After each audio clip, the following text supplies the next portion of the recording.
YouTube, this is your host Aaron here. This is Times with the Narcissist Explained. I'm back again with another video.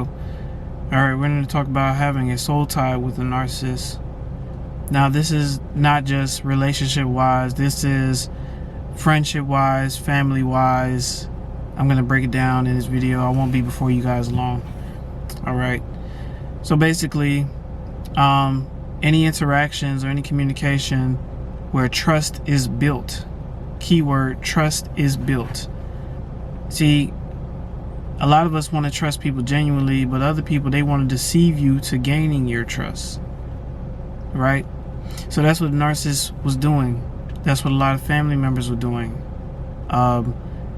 There's a lot of deceivers out here, and the only way they can get in with you and be able to use you for whatever you have, they have to gain your trust. They have to make it seem like they really like you and they're interested in you and this and that, when the whole time they have an agenda for their own needs being met. It's a selfish world. It's the honest truth. But when you deal with a narcissist, and in terms of a soul tie, right, a lot of times we begin to feel sorry for a narcissist, and we start to try to help them in some kind of way, because, you know, a narcissist is always into something where there's always some issue going on, and it seems like nobody else can help them but you, right? Because you're the grade A, you're the number one source, right? And we didn't realize that, you know, but, you know, after so many years of helping the narcissist over and over, and you seen that it wasn't getting anywhere, you eventually get tired and you be like, you know what, I'm done. Now, if it's a relationship with a soul tie, basically you have to rise up and separate yourself from that narcissist, because it's a never-ending battle of trying to help them and try to get them on their feet when they're never ever going to get on their feet. They're always going to be stuck trying to put stuff together, but the way they do it very sloppy. They try to do it a certain way. They try to do it an evil way, and it doesn't work.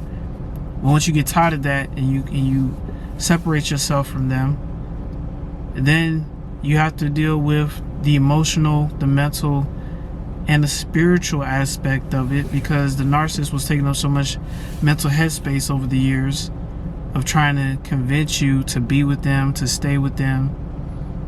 But once you get free from that, you have to find the strength to stay away and keep your boundaries and focus on your healing.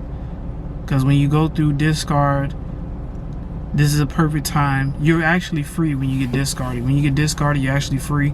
So now this is a perfect time for you to use whatever it is you're going through and turn it around for something positive. It's not easy. Not a lot of people do it. A lot of people understand how sinister narcissistic abuse is. A lot of people end up going back to the narcissist because a lot of times that's the only person that's there at the time. If it's a relationship, you know, an ex-boyfriend, ex-girlfriend, oh, this is the only person that I'm used to, so I might as well go back to this person. And then you're just putting yourself in a deeper hole mentally, emotionally, spiritually. Even your health is being affected. Now, let me tell you about a soul tie with family. Now, these are people you grew up with, right?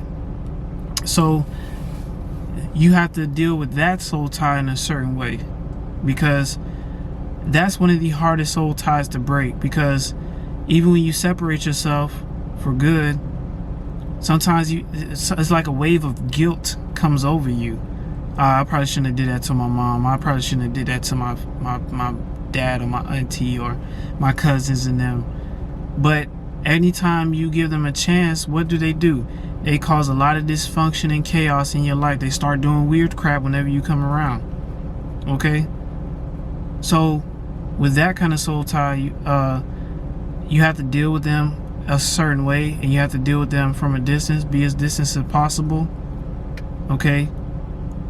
And because eventually karma is going to come for them regardless. So it's like all the stuff they did to you throughout the years, all that manipulation, all the times they was using you for so much favors and make you feel guilty for not helping them, and everybody else wouldn't help them, but they expected you to do it, right?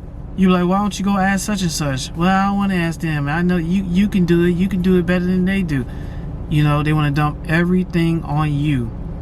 Through all those years you was going through that.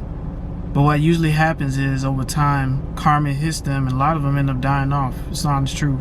Some people on the channel have probably seen some of the narcissistic family members pass away because of the stuff that they have done to them growing up. It's just karma.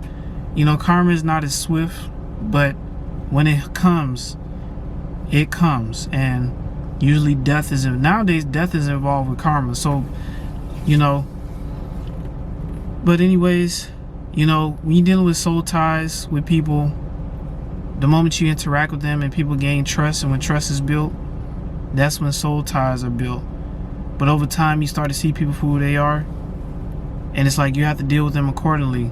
A narcissist that you're not family with or not in a relationship with, you can just easily cut them off.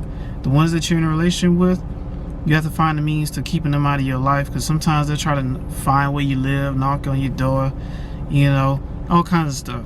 Now, if you're dealing with family soul ties, you have to deal with them a certain way, okay? I mean, if you want to cut them off completely and you don't feel guilty about doing that, do it. But a lot of us struggle with that as empaths and light workers, cutting family. I mean, you could deal with them from a distance, because eventually, either way, karma's going to hit them regardless. So it's like, even if you deal with them from a distance, at least you're taking less abuse. You know what I'm saying? If you can cut them off completely, go ahead. All right? But this is Times with the Narcissist Explained. Thank you all for coming through.